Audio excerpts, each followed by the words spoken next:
All right, some introductions before we get started. So my name is Lucy.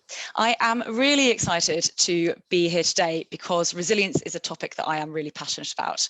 I've got an academic and practical background in psychology, studying a master's in clinical mental health before going on to research resilience at the Institute of Psychiatry, which is attached to King's College London, and also worked as an assistant psychologist at Wormwood Scrubs prison. And I am hoping you're going to be an easier crowd than those inmates were.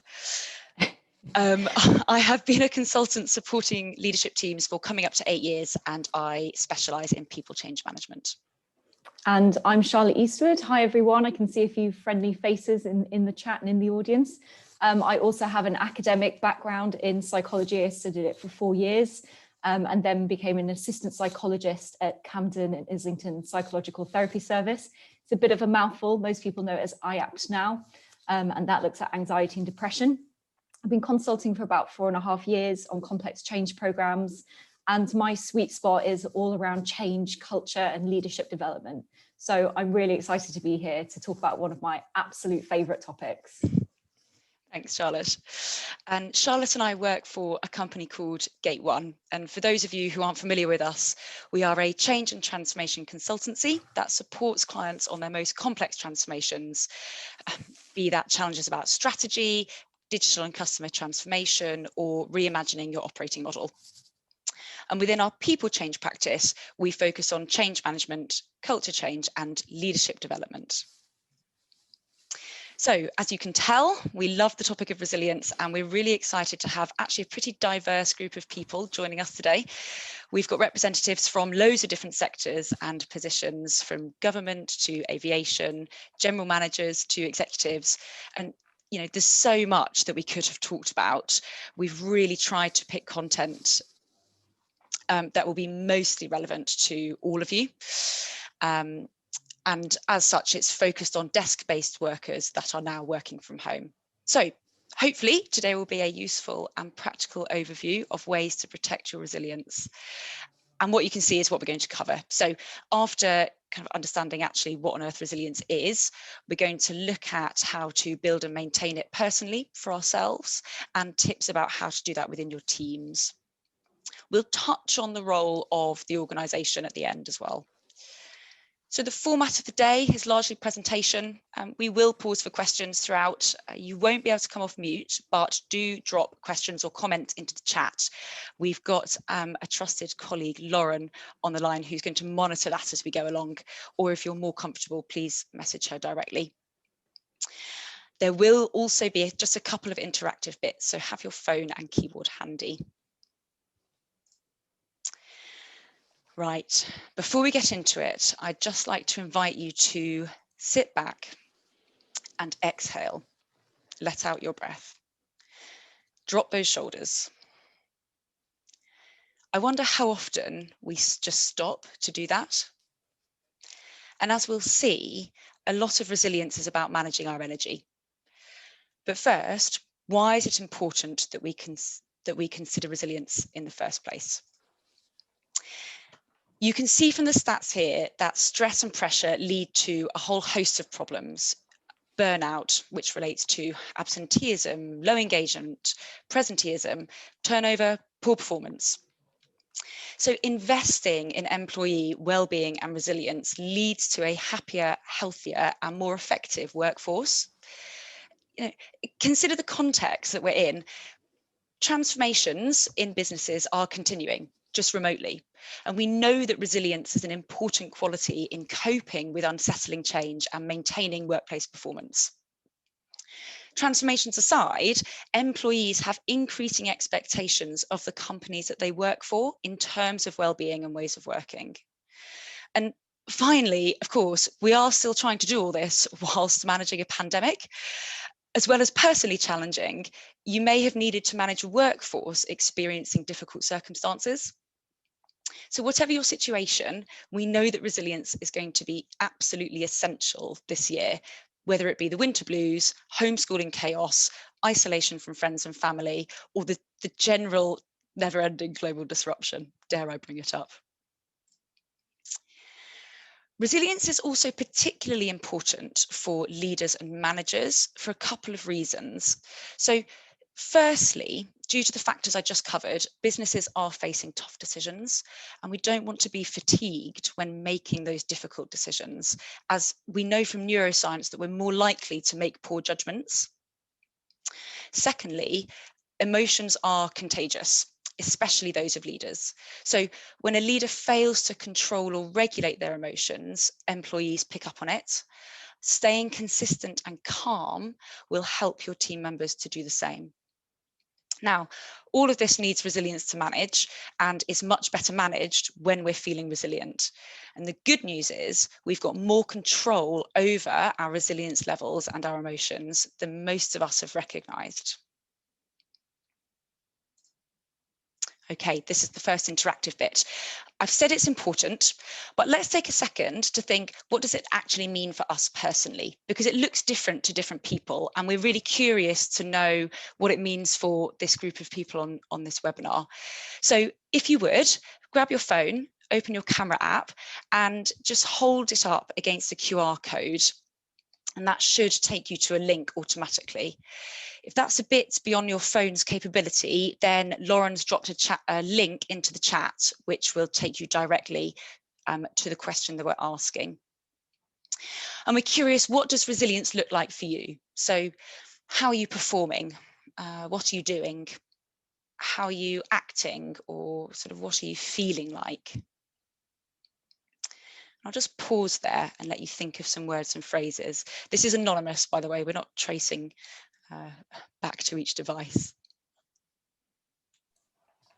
Loads coming through on there, Lucy. Oh, fantastic. So I'll just skip to the next slide, which should begin to show us the kinds of stuff that we're getting. Brilliant. What have we got here? Strong, balance. So interestingly, the bigger the word, the more often it's being used. So balance is obviously really important for us. We've got loads of stuff. Happy, we're sleeping, coping with adversity. This is all great. And the other interesting thing here is we've got a mixture of emotions, so feeling positive, feeling happy, but also actions. So we're sleeping, we're keeping on top of things, not overwhelmed. That's another feeling one. So we can see there's loads of different stuff here. This is great. Thank you for your contributions. Able to cope. That's actually mine. I'd definitely say that. And all of these things are valid, and I want you, whatever you contributed, to just hold that in your head as we go through the webinar, because as we move to techniques to build our resilience, remember what you've entered here is that's your end goal. You don't need to adopt anyone else's end goal. Might come back to that at the end and see how it's developed, but really great stuff there. De-stressed, enjoying work. Brilliant. All right, better get on. So that was really interesting. I'd just like to take a second to go through how we're defining resilience today. And this is a definition that's grounded in psychological literature. We all know what it's like to hear about and feel stressed. Resilience is different to that. It's not never getting stressed in the first place, but rather how we bounce back from adversity. When we feel resilient, we are better equipped to handle whatever's thrown our way. So within the workplace, that might look like operating at our best and most engaged, managing high work volumes and juggling competing priorities. And it acts as a protective agent to stress. We do not mean building endurance to work harder for longer. We don't mean immunizing ourselves to challenge and adversity. And we really don't mean a genetic predisposition which can't be changed. So if that's what we mean by resilience, how do we build it for ourselves? I'm going to hand over to Charlotte. Thanks, Lucy.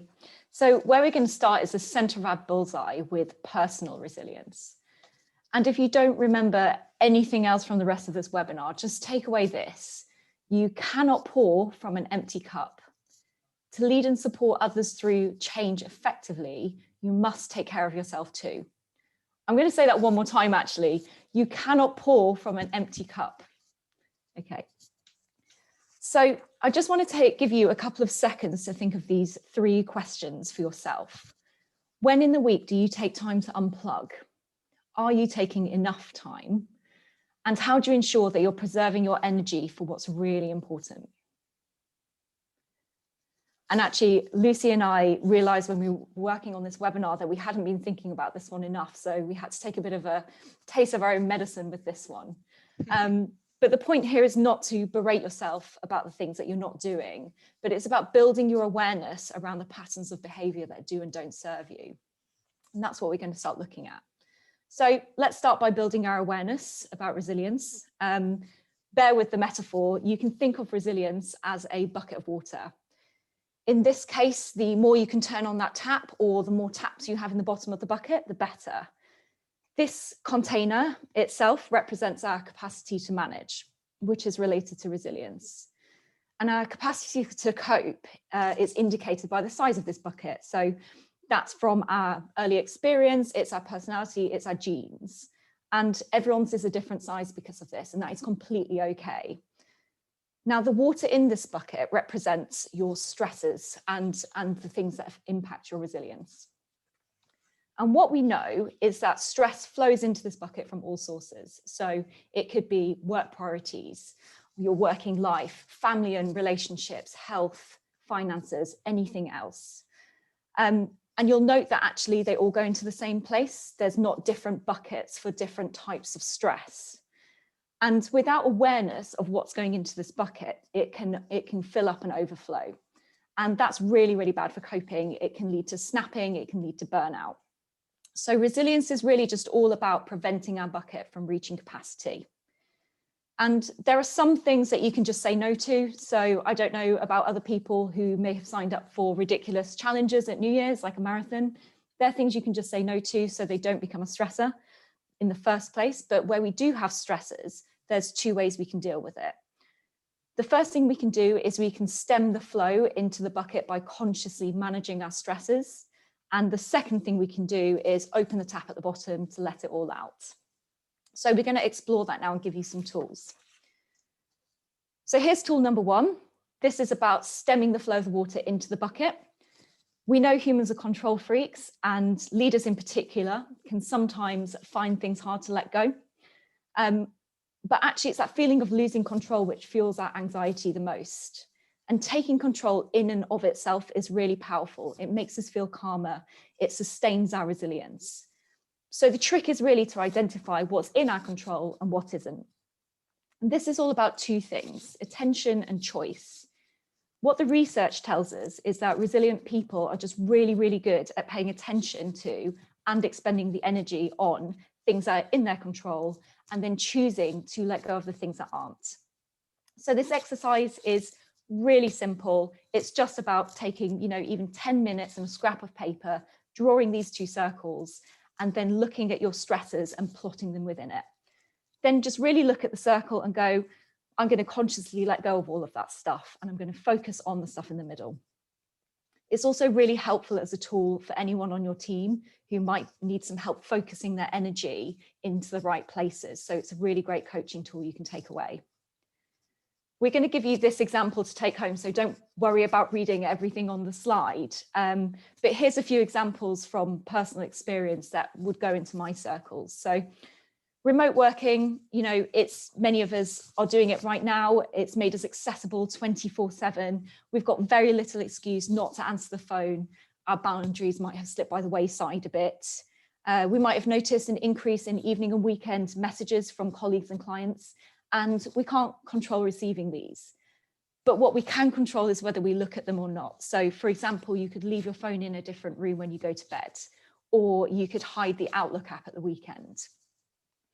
On another personal note, I, like many of us, can't control where I work. So working from home has made my commute probably about 3 seconds.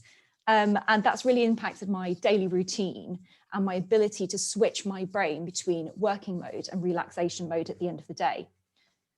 I might not be able to control where I work, but it is in my power to build myself a new routine so that I can switch over from work into relaxation.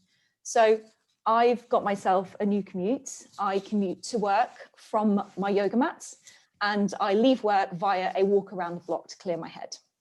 So question for you guys now is, what is your new commute? And how are you signaling to your brain that it's the end of the working day? Few more examples here from a more leadership and manager perspective. Some things we can't control are things like our overall business performance in the top left, but what we can choose is how we learn from that performance and how we plan for next time. We also can't control at the moment seeing our team every day, but what we can do is block out time in our diaries to be available or to reach out to them. I'm sure you can think of plenty more while you're just sitting here, but I really recommend you getting out pen and paper and writing it down. There's something about the physical act of doing so that helps you get that perspective. So please have a go at doing that.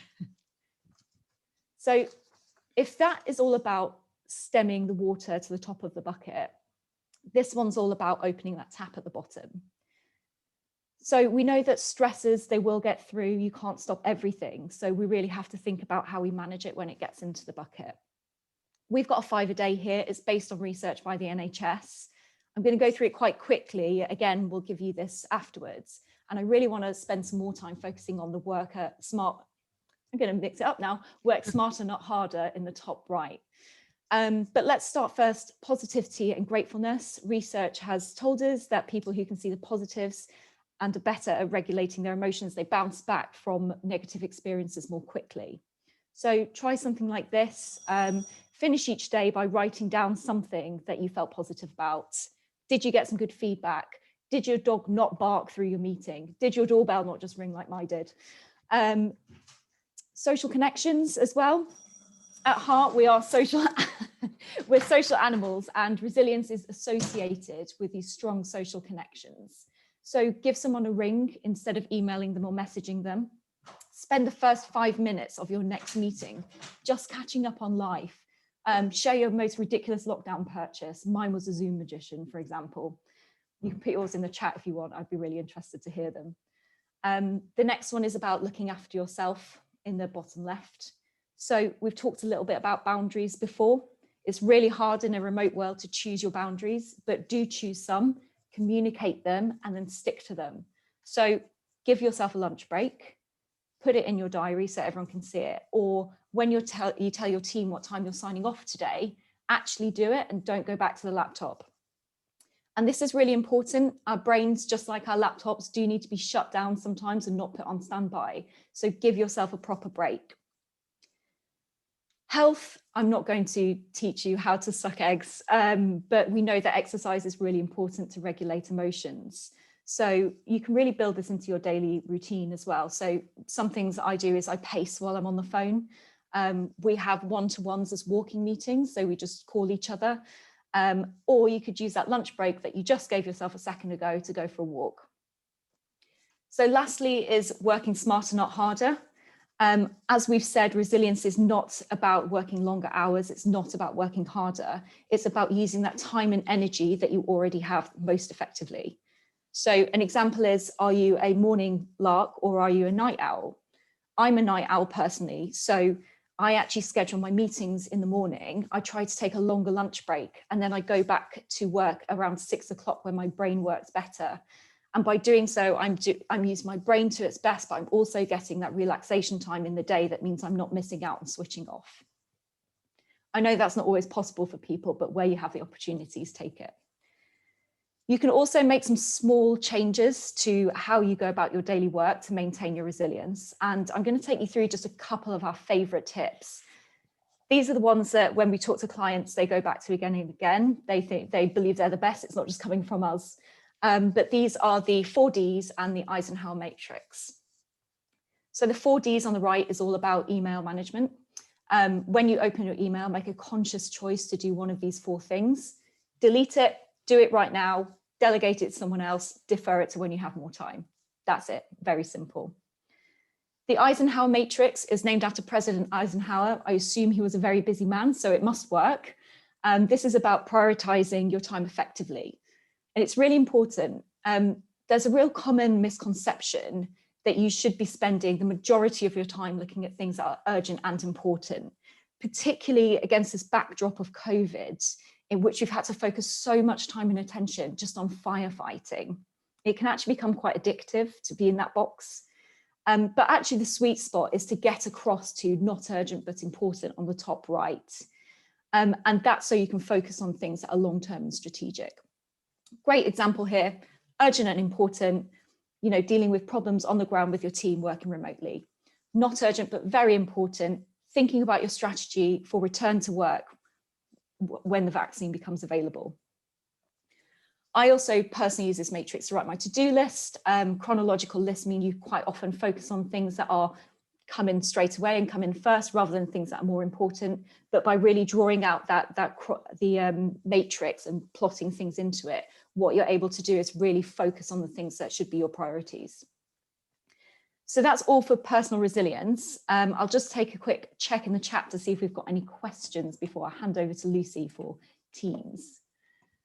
There is. It says that people that are great in their field are obsessed by the work that they do. Do you think that's true? That's a really good question. I think there is a difference between being obsessed with what you do and really enjoying it, and really enjoying what you do, and just overworking towards burnout. I think there's a concept of flow. I don't know if you've come across this, where when you're really in the zone and you're really motivated by something, you tend to just work on it for longer. But that's all about enjoyment, and people tend to draw their energy from being in the flow. So there might be a few differences between that. Yeah, that's a good point. I think the thing I'd add to that is, from the people that I know that are kind of workaholics or obsessed with their work, is they work very hard because they're really into it and it's really important for them.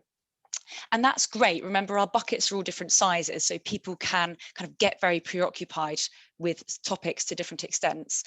But what I've seen is when they do stop, they're very good at just stopping. Yes. And it kind of like the metaphor that Charlotte mentioned earlier, their brains aren't on standby, they've actually shut down. So even if they're working very long hours or very hard, when they've stopped, they've stopped. So they've recuperated, they've rebuilt their energy levels. And then when they start again, they're totally focused and into it.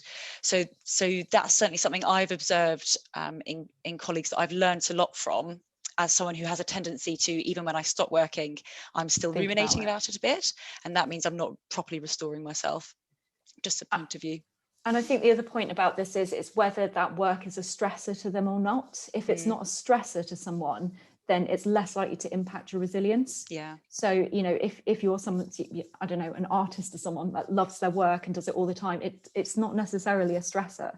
I think stress and resilience comes from all different parts of life. And some people find work particularly stressful. Some people find other aspects of life that, so it's all about what it means to you and what's right to you.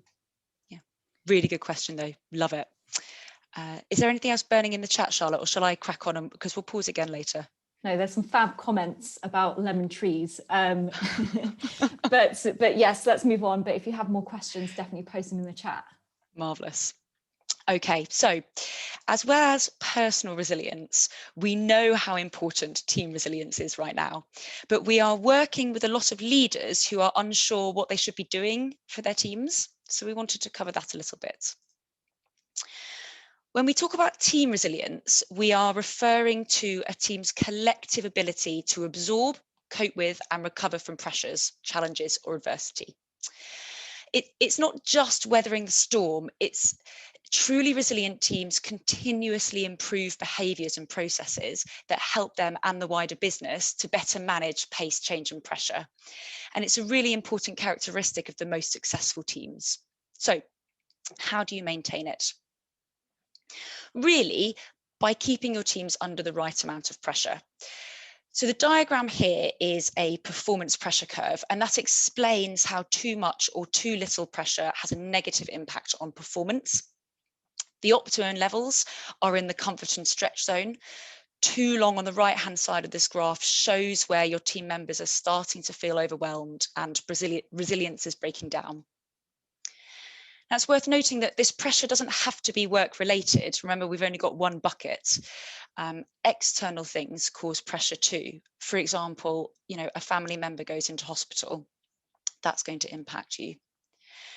And it's what we find is having the model helps you think about your team's resilience levels. So the simplest way to use it is just to be aware of it when you allocate tasks to people on your team and consider existing pressures that they have.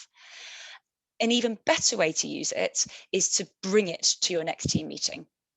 have that conversation on how the team manages pressure and where they feel they're at. And this will give an indication of their current resilience levels. Actually, an organisation I worked at last year did this really nicely. They asked their team to anonymously indicate where they were on this graph at each monthly team meeting. And it just gave the leader of that team an idea of where people were at and if they needed to do anything extra or put in any extra support. And oddly, just by establishing that two-way dialogue and acknowledging any pressure that surfaces from that dialogue, it already begins to lessen it. Articulating helps our brain process things. Now, there are lots of ways to maintain resilience and keep your team in this comfort and stretch zone, especially when going through change or demanding periods. And what you might need to do is articulate it in what we've called our collective resilience spiral. Now, these are all aspects that impact the energy and resilience of individual team members and also on the collective energy, motivation and productivity of the team. Now, you might look at those 7 aspects and think, actually, that's just what I define a good manager to be. And that's a fair comment. From what we know and from what the research has told us about collective resilience, a lot of it is good management. So the good news is, if you're thinking through these aspects already, the science shows that you should already be building a resilient team. Great. The point here is that we often use models like this to help leaders think holistically about collective resilience. And what's interesting is when it starts to come to life. So let's whiz round it to explore what we mean. Work, team and roles. This looks like clarity on what's expected of you and finding purpose in our work. Leaders are typically pants at saying no. So think, how do you get better at doing that or better at prioritizing workload for you and your team? We can't be resilient if we say yes to everything. We're also more collectively resilient when we're working towards the same goals with clear parts to play in that. For example, to help stop the COVID situation chipping away at resilience, some leaders I've spoken to have set a clear short-term purpose for everyone to move towards.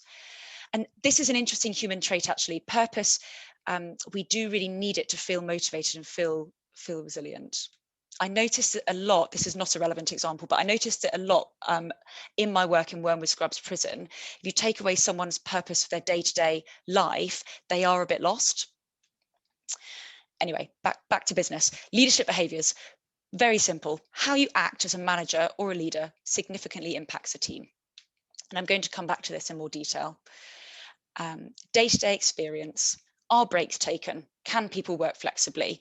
As a leader, how can you support people to establish their boundaries? Comms and involvement. How are you communicating to people? You might have heard of a new role called the Chief Repetition Officer. And it's really important at the moment. When people are tired or just fatigued by endless Zoom, they need to hear things even more than usual. So you need to repeat messages to make sure they land. Personal growth, learning new skills or being stretched motivates us and builds our confidence. And confidence is correlated with resilience. So team members will appreciate time being made for personal growth. Have a think about how you train or develop your team members over Zoom. And for leaders who are really struggling with how on earth to do that, remember what we started with: pause, exhale, and try and approach it. Don't wait for everyone to be back in the office to come back to kind of training and development. Maybe involve your team. They might have some ideas about how to do it. Recognition and appreciation. Is feedback regularly given? How do you celebrate success as a team? Is appreciation in your language? Recognizing individual contributions and human qualities, so who they are, not just what they did, really goes some way to make people feel motivated and appreciated. And with the distance that remote working brings, we need to do that now more than ever. People get paranoid or maybe withdrawn if they don't know what their manager is thinking. So you need to verbalize appreciation a little more. My previous client actually took the time to send me a card in the post, having received messages from different team members, transcribed them into this card and taken the time to post it. And that was just so motivating. And I've still got the card. That really gave me a boost. Team relationship and culture. Again, how do you connect with each other, support each other, and how much positivity is in your team talk and humour? We're not going to delve into detail for each one here. Again, we'll send you this, and we're always happy to discuss real practical suggestions under each of these bullet points. But right now, what we wanted to do was talk you through a few leadership behaviours, coming back to this second item here, that are most relevant for leading through the fatigue that people are experiencing now, that you can pick up and take away and do, in your next meeting. And these are our 3 top tips. Number 1, consciously connect. Leaders have a particular opportunity and responsibility to consciously connect with team members, and it's all the more important to make that effort in a remote world. So don't deprioritise that 20-minute catch up. Your staff need it. There's a large body of research and evidence showing that employees feel better when they're connected to and feel listened to their organisation. Regular meetings will also make you as a manager better able to spot potential indicators before they become problematic in someone. Excuse me. So do consciously reach out to team members to see how they're doing. Number 2, make space for ideas. It's so habitual to constantly action the actions that we've picked up from the last meeting in a sort of constant hamster wheel. Giving permission to try new ways of doing things if a team member has an idea will benefit the team, and it's also empowering, which is linked to those feelings of control, which we know are so important when helping to manage our resilience. So consciously connect, make space for ideas if your team members have them. And finally, role model healthy work habits, but in a really visible way. And visibly demonstrating positive wellbeing behaviours is harder virtually, but let's think about how we can do that. Can you call out behaviour that undermines wellbeing? So I emailed a colleague on Friday last week, challenging the hour that they had emailed me and checking that they were okay, and letting them know that I do not expect them to be working at that time. Can you establish a golden hour each day where no team meetings happen, or no meetings between team members happen? Can you bring in the 45-minute rule? So we talk a lot about back-to-back meetings and, what do we really need an hour for this? Just do it. Set the default in your Outlook so that when you schedule a calendar invite, it defaults to 45 minutes, and get 15-minute breaks in between all your meetings. And the final one, interesting concept that I've come across recently, is leave loudly. Charlotte's alluded to this. We don't know if our boss is working 24/7. And if you want to really role model kind of working hours, then let it be known when you're logging off.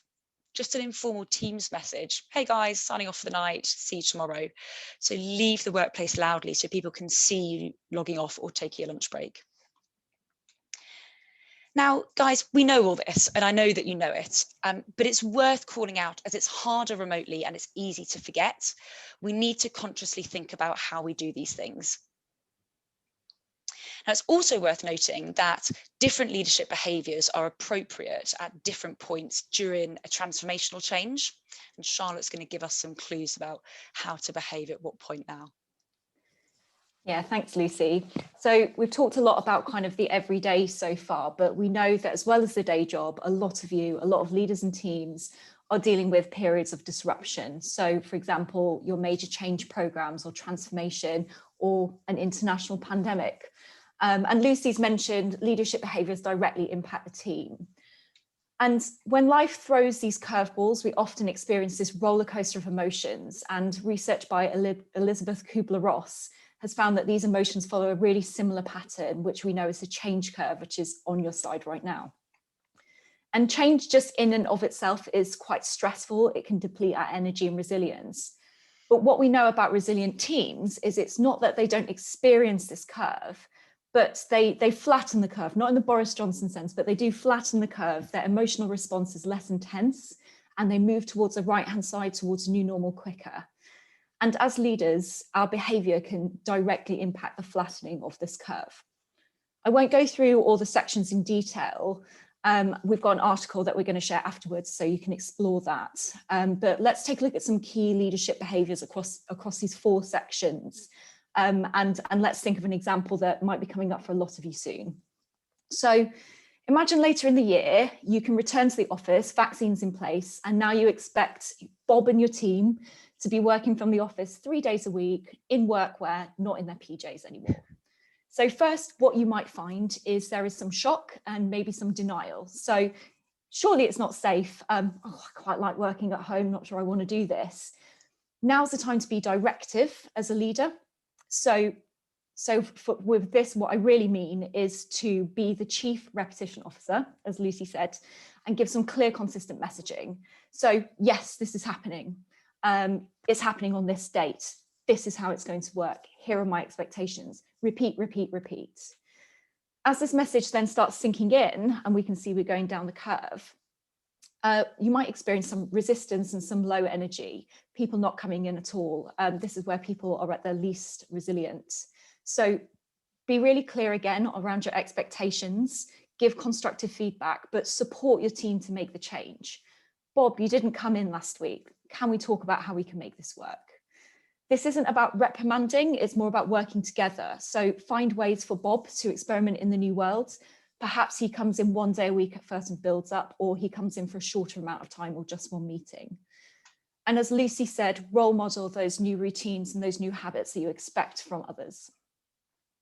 Now, Bob and the gang, they're finding their feet. They might want to experiment with how this new world works. It's different from when they left. They might choose new commutes, new routines, or choose a hybrid of kind of some virtual and some physical work. As leaders, this is a point where it's really important to coach them through these experiments, particularly because there will be some that fail. And failure is actually really good. It's a good opportunity to build your team's resilience further by helping people to learn from it and building back better. And in doing so, what you'll do is you'll start encouraging a growth mindset, which is really important for longer term collective resilience. Now, eventually your team's going to integrate into their new normal. Bob's here 3 days a week. He's happy. He's not wearing his PJs anymore. You can now breathe a sigh of relief. You've done it. You can start delegating more, moving back into that mentorship role.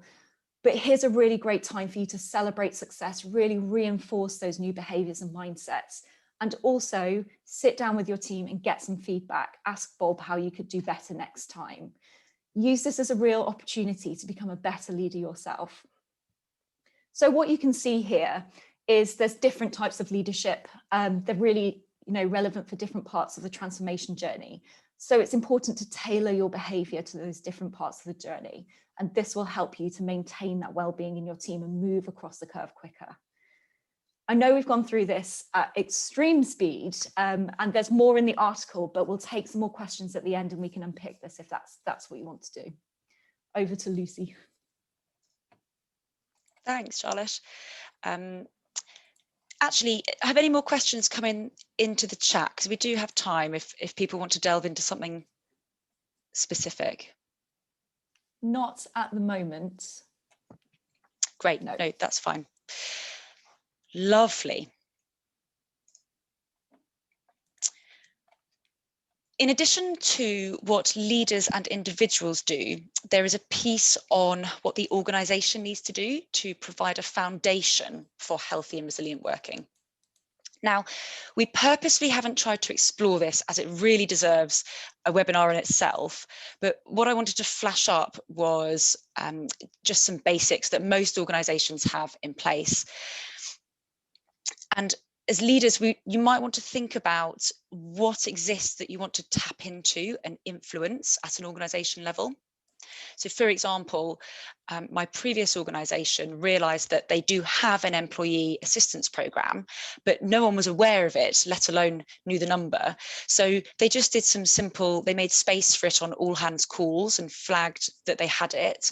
And then they surfaced the contact number to be on the home page of the intranet rather than buried, 7 clicks deep, just to in case employees needed to use it. But what we've been talking about is you and your teams here. So let's get back to that. We have covered a lot of content and we hope you found it useful. I want to leave you with one final resilience thought. And before I go on to that, we've purposefully kept the content short, so there's room for questions if you have them, or if you want to go back and cover one of the tools that we've covered. And we've also aimed to finish the webinar at 10:02, keeping to our own advice not to make it run for the full hour. So don't worry, we're not going to keep you on for 24 minutes. Right, my final leaving thought is, at the end of the day, we are juggling a lot and trying to improve and trying to do our best for both ourselves and our teams. And sometimes it's helpful to remember that actually it's okay not to be perfect. It's okay to prioritize things to another day. It is okay to have a mix of better days and flatter days. And it really is okay just to be, just to continue. That's a main take-home message. Having said that, hopefully as an individual, you or a manager or a leader, you understand your bucket. You understand your circles of control and what you need to do not to let your bucket overflow. And you also now know how to apply techniques to build and maintain resilience within your team. So my question for you now, and I'm going to ask you to write this in the chat sort of by way of a personal commitment to yourself, is what is the one thing that you're going to do differently after today? And if you don't particularly want to write it in the chat, then I encourage you to pick up your pen and write it down. We know that an articulated decision is more likely to be followed through.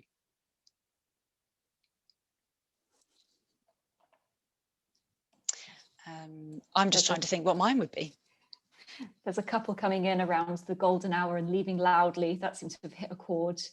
Oh, yeah. Switching off like a laptop after work. Yeah, definitely. Actually, I love that. The golden hour. Do you know what? I'm so pleased someone said that, because I was working in a team up until last week where we had the golden hour between 12 and 1. We're all quite active team members. And so people could either use it to work or have lunch or actually go out for a run or a walk and actually see some daylight. And it was stuck to quite religiously. And I don't have that in my new team. And I think maybe that would be my commitment. I'm going to introduce it in tomorrow's stand-up as an idea, because that made a massive difference. We were all much more productive in the afternoon for it. I think mine's probably going to be leave loudly. I quite like the idea of just going around the team on the chats and just saying, I'm off now. Any more questions before I leave? Good point.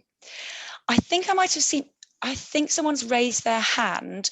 I'm afraid because of the way that the webinar's been set up, we can't take you off mute, although Lauren, do correct me if I'm wrong. But if you put a question in the chat or message Lauren directly, then we'll happily come to it. Should we start? I've got a couple of questions in the chat. Yeah, start rattling through, that would be great. So one question that's been asked is about signing off. So in the office, I would usually walk around and make sure I wasn't logged off when someone else was in a crisis. How do I now manage that online is the question.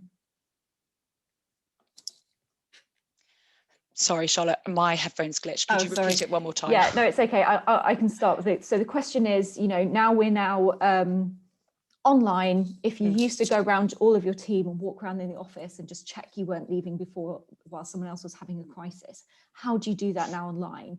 I think it's quite, it's almost the same as what you used to do. Give people a ring when you're signing off, send them a text or a WhatsApp or however you communicate, and just say, I'm about to log off, but if there's something we need to discuss, I can stay online longer. Can you let me know?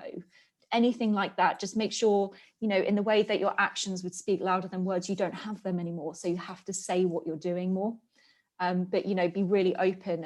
And if people look like they are struggling, make it really clear that it's not a drain on your time. Because I think what some people can sometimes feel is they're impacting your evening. And if that's not the case, then just make sure that they know that.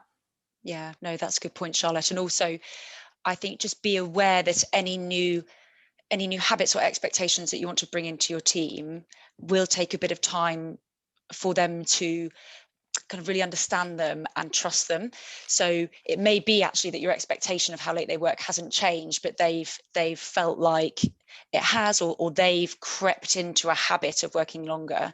So if you start by articulating when you're logging off and is everyone all right, and putting a message in that Teams chat, they may not respond in the first few days, but if you persist and build that habit, then they will be responsive. Really good. That's a really good question. And if anyone else has any suggestions, then we welcome them. We're not going to pretend to have all the answers here. There's another great one here about different character traits and how you can better predict stress reactions in different character traits. So introverts and extroverts and things like that. Really good. Can I jump in? Oh no. Yeah, go for it. No, go for it first. Go for it. Is that all right? So I think this is a really interesting one. And really my response is, we can't predict. We can't predict if we don't know people. And although there are generalizations about working styles and personality types, we'll never really know each individual's trigger. What I have found works really well, that goes some way to predicting that and therefore preventing any burnout, is have a working session as a team where you might build a bit of a team canvas. So are you a morning lark or a night owl? And people just put in their working preferences. Are you reflective? Do you like to receive things in advance and then come to a meeting? Or don't waste my time with pre-reads, just give it to me in the meeting? What is the one boundary, the one red line that you don't want to cross? I worked with a chap at Gate One a couple of years ago who, we were in the office, remember those days, who said, on Tuesdays and Thursdays, I need to leave at 5 because then I get home in time for precious dinner time and bath time for my children, and I'll log back on later. By the way, I don't expect you guys to log back on later on Tuesday and Thursday, but just so you know, if you need me to do anything, I'll pick it up later. So really it's about having the discussion with your team. Good opportunities for that are kind of at the start of new projects, or maybe a new financial quarter or business part of your year, or when a new team member joins. And it's through that open dialogue and people just sharing what works well for them and what doesn't, you build up much better knowledge and a much better cadence of how you work together. And that will make you better able to predict whether something's going to cause distress or not.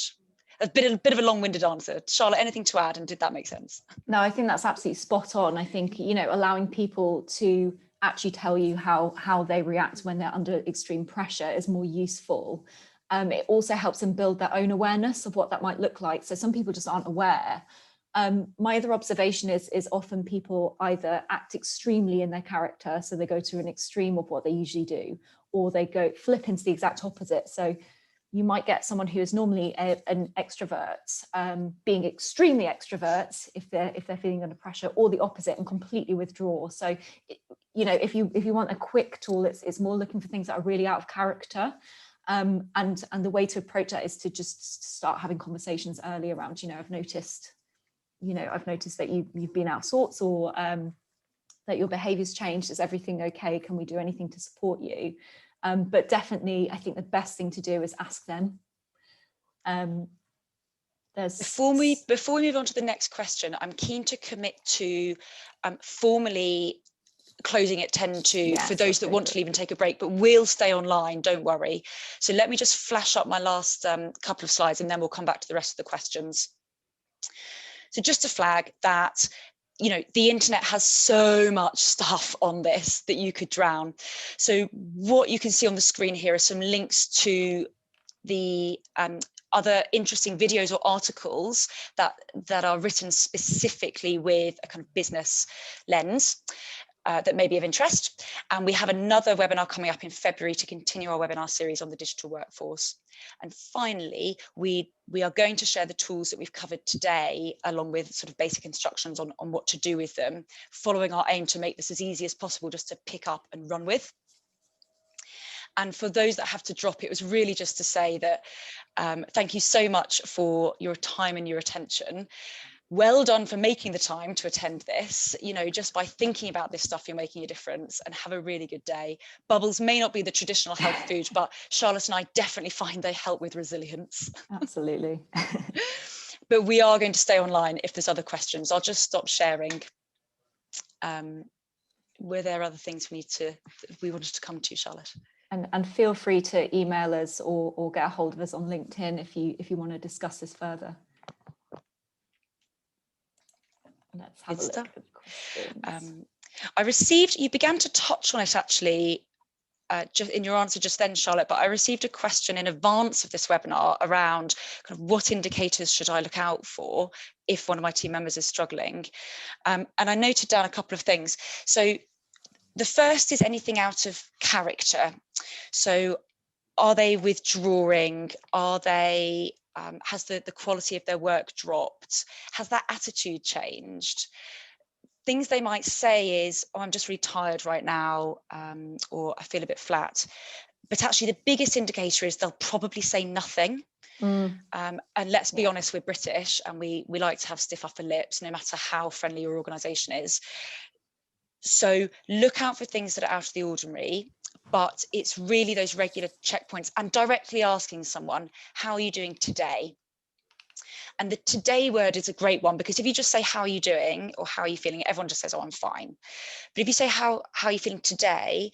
They might come out with, oh, I didn't sleep that well last night. And that is then takes the conversation further. Oh, how calm? Is something on your mind? So ask them how they're feeling today, reach out to them one-to-one and listen. Yeah, absolutely. Give them a chance to open up, you know, shut up and listen. That classic one. Absolutely. It's a really interesting one here as well. So that says, how do you embed these techniques in an organization? We can implement as a manager, but how do we go about achieving this as a culture? Massive question. Yes. It's the kind of thing we do sort of 3-month engagements on. Yeah, it's it's okay, Christine, it's a great question.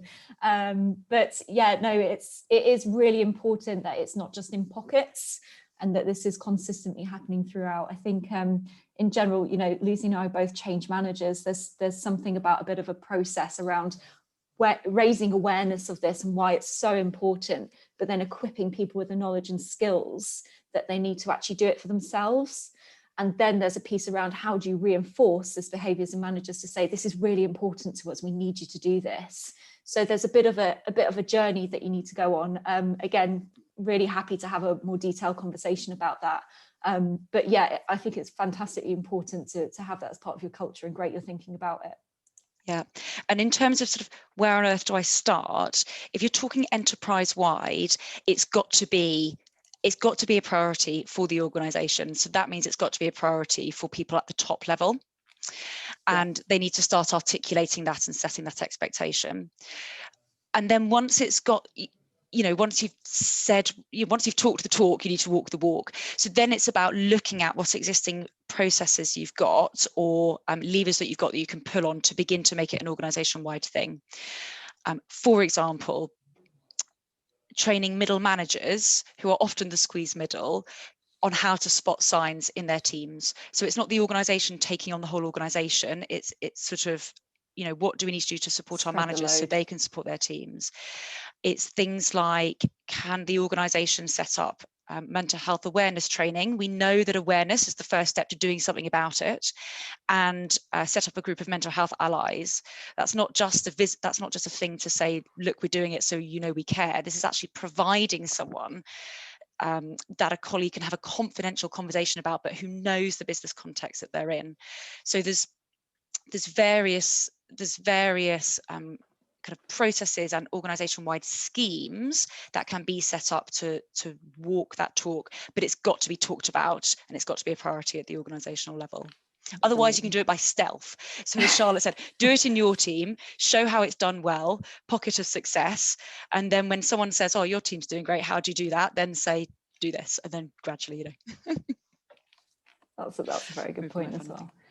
I'm just going to look for one more question if we've got it. I've got a comment here that says, really useful, scary how much I know but haven't used lately. And, you know, and we said before, it's not, you know, we've been living in a completely crazy world in this last year. So don't beat yourself up about it. You've made the effort to come today.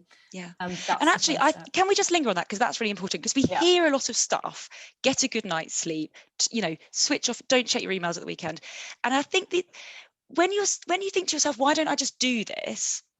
It's helpful to remember why that's good advice.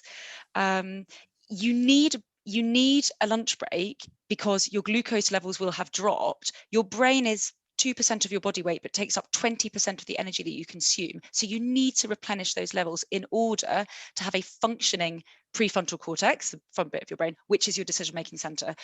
Why are we told to write things down? It's because the brain has ideas pinging about all the time, or frustrations or worries. By writing it down, it helps it process it, consolidate it.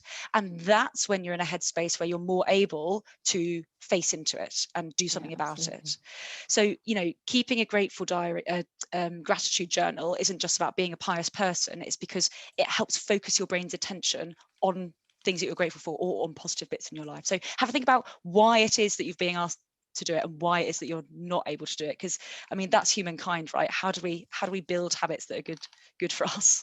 That's another webinar in itself as well, actually. Maybe we should do that next, Charlotte. Yeah, let's keep going. One more question. We might not have time for it, but just for anyone who's got a question in this that we haven't picked up, we've got your names, so we can try and email you afterwards if you want to pick up further. Are there any tips to get technophobes to engage in group comms? This might be really good for you to come to the next webinar. But Lucy, do you have any thoughts on that one? Yeah, definitely. So let's take it back to our feelings of control. And we are more engaged, we are more motivated when we feel like we're in control. So if you have a technophobe, I would schedule an informal coffee with them and be like, just out of interest, what would it take? Like, what would lure you in, or what would you like to see, or what would make it easier for you to be involved in this? And they'll have ideas and they'll give you a point of view, and that gives you two benefits. The first is you'll probably get the answer that you need, but the second is by providing what they've perceived to be the answer, they're invested, they're involved, and they may even help you make it happen because they've been given that bit of control to do it. They're not just being ambushed with a tell message, being told what to do. Yeah, your biggest resistors can become your biggest allies. So definitely use them and involve them, because they speak for kind of some of the quieter ones as well. So get them involved. Exactly. Not necessarily in the tech straight away. That might put them off more, but